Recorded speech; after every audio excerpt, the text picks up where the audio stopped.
Evelyn, on la connaît tous aujourd'hui sous sa forme de prédatrice. Une femme séduisante qui charme ses victimes avant de les éviscérer.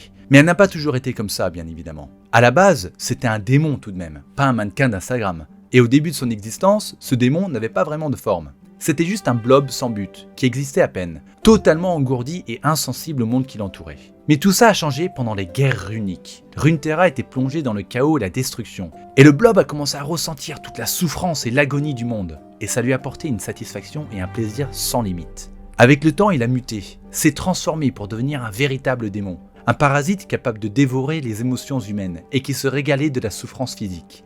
Mais quand les guerres runiques ont pris fin, c'était la famine. Et pour éviter de mourir de faim, le démon a décidé qu'il allait lui-même provoquer la souffrance dont il avait besoin pour se nourrir. Il pouvait déjà se déplacer dans les ombres pour traquer ses proies, mais il a fallu qu'il apprenne à prendre une forme physique pour les attaquer.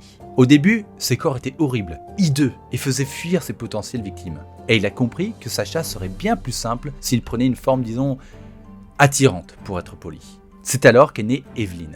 Avec le temps, elle a perfectionné ses techniques et trouvé exactement ce qui lui plaît dans une proie. Il fallait qu'elle ressente chaque pincement, chaque morsure, chaque morceau de chair qu'elle leur arrachait. Les ivrognes et les dépressifs, par exemple, ne l'intéressent pas. Ils sont trop engourdis, et pour Evelyn, ça gâche leur goût. Au cours de ces centaines d'années de chasse, Evelyn a tué un nombre incalculable de personnes, dont les parents de Vayne. Peu de temps après son 16e anniversaire, Vayne est rentrée chez elle et a découvert un démon à cornes au-dessus du corps sans vie de ses parents. C'est cet incident qui a poussé Vayne à devenir une chasseuse de monstres. Et depuis ce jour, elle cherche à tuer Evelyn pour se venger de la mort de ses parents. Aujourd'hui, Evelyn a carrément créé une secte et utilise ses adorateurs pour chasser à sa place et ramener des proies prêts à être sacrifiées. Mais elle ne sera satisfaite qu'avec le retour du chaos, quand elle pourra enfin revivre l'extase d'une guerre destructrice à travers le monde.